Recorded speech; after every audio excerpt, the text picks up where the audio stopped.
Hello friends, मेरा नाम doctor Saif है और मैं आज आपसे कुछ इम्पोर्टेंट विषय में बात करना चाहूँगा।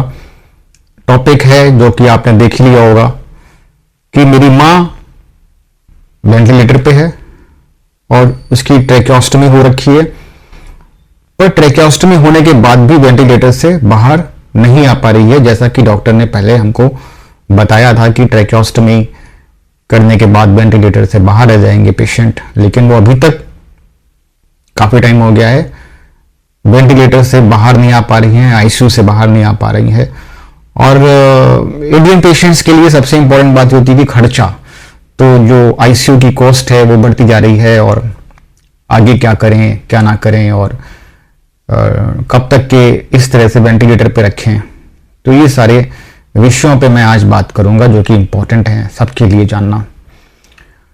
क्या है ट्रैकियोस्टमी? तो ट्रैकियोस्टमी बहुत लोगों को पता नहीं होगा जो ये वीडियो देख रहे हैं पहली बार, और जिनको आईसीयू के बारे में कुछ पता नहीं, वो तो उनको तो हवा भी नहीं होगी इसकी कि ट्रैकियोस्टमी का मतलब क्या होता है।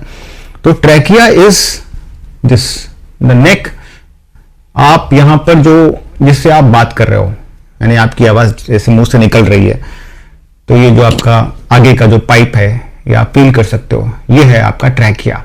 इसको हम लोग ट्रैकिया बोलते हैं। Trachea is a kind of pipe, airway. और इस ट्रैकिया का जो सबसे ऊपर का भाग होता है, जो अंत होता है, वहां पे वोकल कॉर्ड्स होते हैं जिनको हम लोग बोलते हैं स्वर यंत्र। तो ये जो वोकल कॉर्ड्स होते हैं, इन्हीं से आवाज आती है और हम आपसे बात कर पा रहे हैं, हमारी बात आप तक पहुंच रही है।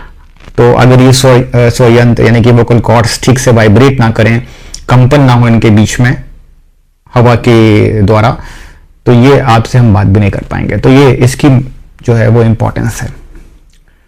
तो ट्रैकिया हो गया ये। अब इस ट्रैकिया में हमने अगर छेद कर दिया, यहां पे छेद कर दिया नेक के अंदर, और ये जो आपका जो विंड पाइप है जहां से हवा पास होती है और लंग्स पे जाती है, तो यहां पे अगर हमने छेद कर दिया, तो इस छेद करने का जो प्रोसीजर होता है उसको हम लोग बोलते हैं ट्रैकियोस्टमी। ठीक है, तो छेद करके इसको खुला नहीं छोड़ा जाता। यहां से एक छोटा सा मोड़ा हुआ एक पाइप डाल देते हैं, एक नली डाल देते हैं, जिसको हम लोग बोलते हैं ट्रैकियोस्टमी ट्यूब, टीटी, ट्रैकियोस्टमी ट्यूब। तो ये ट्यूब हमने डाल दी अंदर, और इसमें एक कफ होता है, उस कफ को उस बैलून के माध्यम से हम इसको फुला देते हैं ताकि ऊपर के जो सिक्रीशंस हैं वो लंग्स के अंदर ना जाएं। ठीक है, तो ये एक इसे बोलते हैं हम लोग ट्रैकियोस्टमी प्रोसीजर। और ये ट्यूब होती है जो इसके अंदर होती है, जैसा कि आप इस फिगर में भी देख पा रहे होंगे। तो ये करना जरूरी होता है कई पेशेंट्स में, स्पेशली आईसीयू के पेशेंट्स में जिनको कई दिन तक वेंटिलेटर पे रखा जाता है, और एक समय के बाद आपसे डॉक्टर बोलता है कि अब तो बहुत टाइम हो गया, ये वेंटिलेटर से बाहर नहीं आ रहा है पेशेंट, तो अब हमको ट्रैकियोस्टमी करनी पड़ेगी, यानी कि छेद बनाना पड़ेगा नेक में, विंड पाइप में। तो ये प्रोसीजर का नाम सुनते ही लोग को समझ में नहीं आता कि ये है क्या और ये क्यों करना चाह रहा है डॉक्टर, इसका क्या पर्पस है। तो चलिए इसी के बारे में बात करते हैं पहले। तो जो ट्रैकियोस्टमी का जो बेसिक कॉन्सेप्ट है, जो इसका इंडिकेशन है, वो ये है, जिसका एडवांटेज भी है कि वेंटिलेटर से पेशेंट को जल्दी बाहर निकालने में मदद करती है। यह सबसे पहला इंपॉर्टेंट इंडिकेशन है आईसीयू में जो पेशेंट्स होते हैं उनके लिए। या ऐसे पेशेंट जो मानसिक अवस्था जो उनकी है उससे बाहर नहीं आ पाए, कोमा से बाहर नहीं आ पाए। तो एक चीज होती है कोमा, जिसमें पेशेंट अनकॉन्शियस हो जाता है और लंबे समय तक अनकॉन्शियस रहता है या मिनिमली कॉन्शियस रहता है, ठीक से अपने हाथ पैर यूज नहीं कर सकता, हिला नहीं सकता, बोल नहीं सकता, आंखें नहीं खोल सकता। ऐसे पेशेंट्स में भी वेंटिलेटर निकालना बड़ा मुश्किल होता है।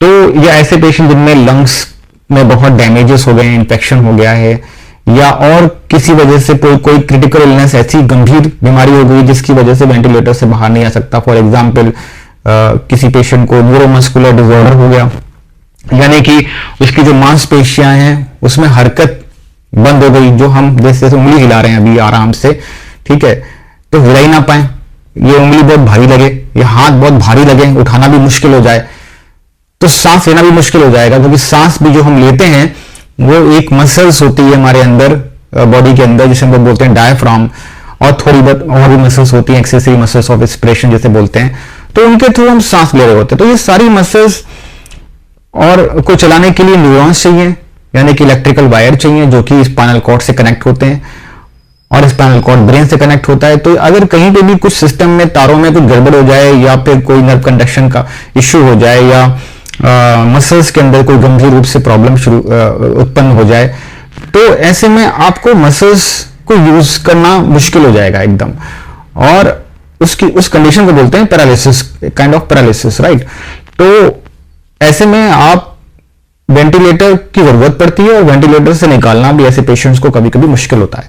तो जैसे एक बीमारी का एग्जांपल दूंगा यहाँ पे, गुलन-बेरे सिंड्रोम।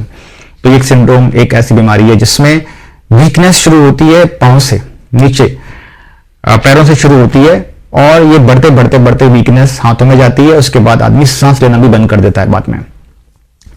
इसी तरह से दूसरी बीमारी है जिसका नाम आप पहली बार शायद सुन रहे हो, लेकिन ये बीमारी अमिताभ बच्चन को भी थी।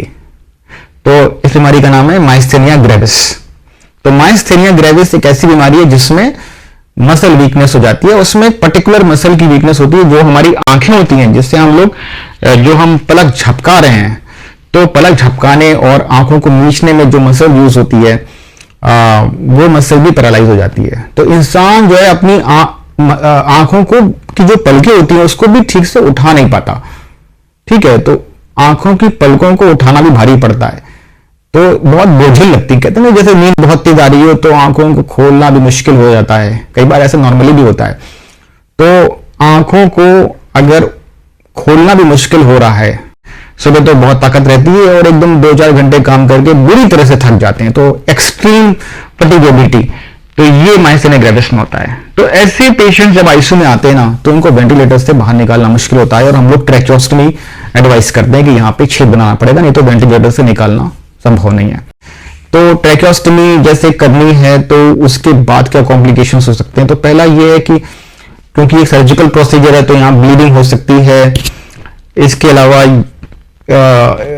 अगर तरीके से नहीं की गई है या कोई फॉल्टी टेक्निक है, तो उससे आपकी जो ट्रैकियोस्टमी का जो रास्ता है, वो जो छेद किया जा रहा है वो विंड पाइप में ना होकर कहीं और हो जाए, तो फर्स्ट स्ट्राइक बन जाता है, उससे पेशेंट की कई बार मौत हो जाती है।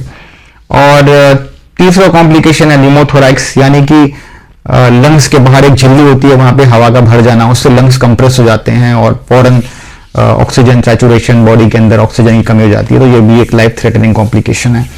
तो ये 3 कॉम्प्लिकेशन मेन है। बाकी जो लेट कॉम्प्लिकेशंस हैं वो हो सकते हैं, जैसे कि इन्फेक्शन हो जाए, ये एक छेद बनाया है हमने, तो जो घाव होगा उस घाव में इन्फेक्शन मवाद वगैरह पड़ सकता है, तो ये भी एक कॉम्प्लिकेशन है। हालांकि इसको ट्रीट करना ईजी है, एंटीबायोटिक दे सकते हैं और ड्रेसिंग वगैरह भी कर सकते हैं।